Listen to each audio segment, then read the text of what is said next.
Welcome to the Investor Coaching Show. Here's your host, Paul Winkler. All right, back here. This is the Investor Coaching Show, Paul Winkler. So, questions that you might have, paulwinkler.com/question, or go to the website, paulwinkler.com, and you just cruise over to the radio area there, and you can ask a question there. And we get that, and we answer it here. Now, somebody emailed me a question. And it was about, goes to one of these dinners. Who says there's no such thing as a free lunch or a free dinner? You go to these dinners and you get pitched investment products. In this particular case, it was a rather large bonus on an annuity. It was like a 47% bonus. And then, just the way this thing worked, and got into it. And what I did is I looked at it and said, oh boy, number one, he said, well, I'm too old for this, he said. And I says, I know you're too smart for this.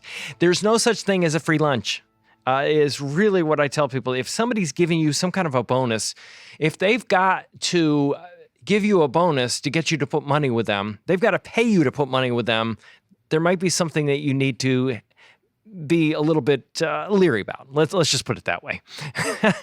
So in this particular case, it was a rather large bonus. I went and read. I actually found the product. I actually went out on the internet. I was looking for somebody that was doing something like that. And number one, there is a product out there that does that. And I read the fine print. I took the bullet for you. I went and read it. And basically it was talking about, have this bonus. You got to hold it for 10 contract years. And then you have to take lifetime income withdrawals. So number one, first catch is you got to hold this contract for 10 full years. The other thing is it talks about higher surrender charges in the fine print as well. I always like to read the little letters in these contracts. And it talks about higher surrender charges. So if you want to get your money back out, good luck with that. And then the other thing is to actually get this bonus. So you put $100,000 in there, it's $147,000. You think of it that way. You go, wow, this is free money, right? Somebody's going to give me free money. And I'm like, not so fast. Nobody gives you free anything. Not the way life works. But then what I did is I decided to do a little bit of number crunching on this. And I was just reading the contract and what it said. Now, one of the things that it talks about here is you've got to take this lifetime income, and then it has these payments. So if you're between the ages, I use 80 to 100, they have that. If you're between the ages of 80 to 100, they have a 6% payout. And you think, oh, wow, cool. I'm going to get this bonus.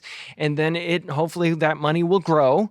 And then at some point in the future, once that money grows, it's more than what I put in, so it's a bigger number. 100,000 is what I put in maybe, and then 147 is what's growing.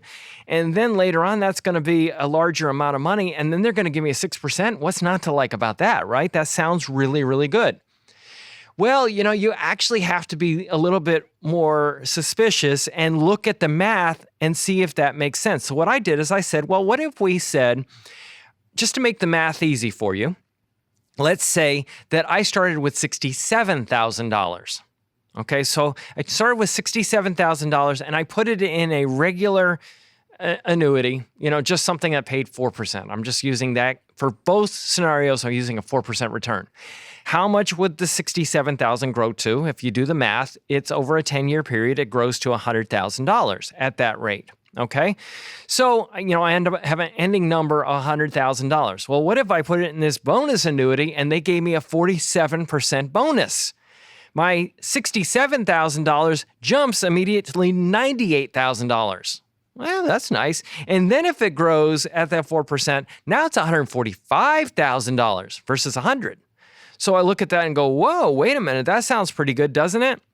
Well, if you actually go out there, and there's a website out there, you can kind of play around with these numbers and gives you actual contracts and what they actually pay out and on immediate annuities. And it basically says that your payment from that, if you put $67,000 and it grew to $100,000, and let's say you gave them the total benefit of the doubt, and you started the contract at age 80, you started the income at age 80. Now, technically, they gave the range of 80 to 100 So any later age would have been better. So I'm really giving them the benefit of the doubt on this deal, okay? So, I do that. I take $100,000. How much would my income be? Be about $12,000 a year. Okay, so that would be the income from an annuity, a single life annuity for this $67,000 that grows to $12,000. What would it be if you had that $98,000 because you got the bonus and it grew to $145,000 and they started giving you that 6% distribution? How much would you have? $8,700. You would literally have taken a haircut of about a third in this particular case. Is this a good deal? Or is this smoke and mirrors? I'm telling you so much of this stuff. We don't know what the returns on the contract are going to be. We have no idea what they're going to return and how they're going to limit the returns on the contract. Matter of fact, there was a good article and that I was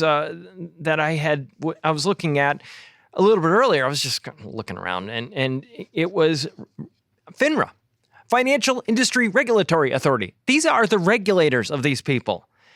And they have all kinds of warnings about this stuff. They really do. They have a tremendous amount of information and warnings about the complicated risks. And you can actually look it up yourself. The complicated risks and rewards of index annuities.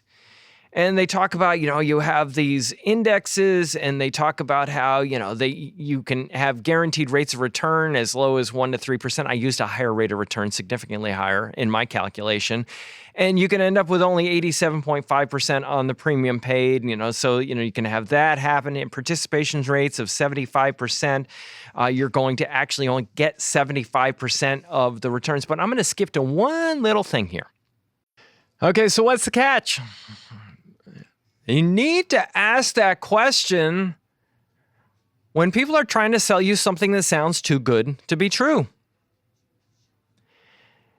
And, so often advisors, I remember when I was when I was working for the big insurance companies and big investment firms, I was so skeptical. I couldn't sell anything. I was terrible at sales because I would be constantly asking questions and going, this doesn't make sense. This doesn't, this sounds too good to be true. And I just don't believe this kind of stuff. I kiddingly say my mom passed through Missouri when she was pregnant because you got to show me.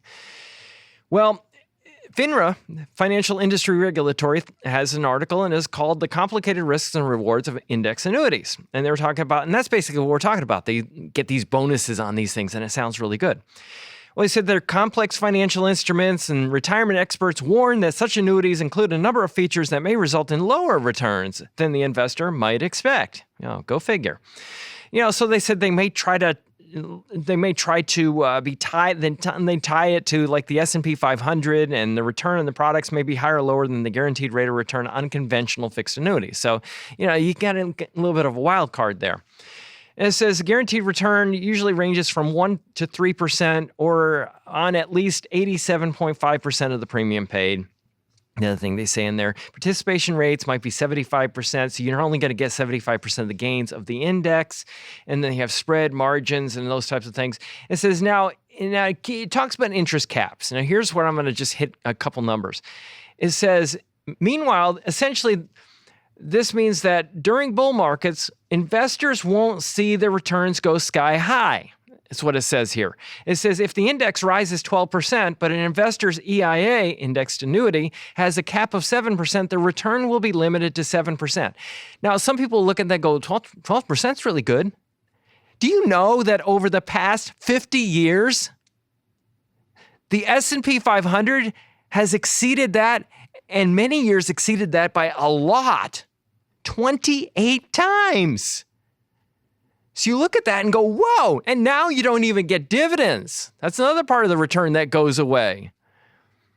So you take caps, you take participation rates, and after a while you go, gosh, who's winning on this one? Me or the insurance company? And insurance company's got a bigger building you've got, probably, I'm guessing.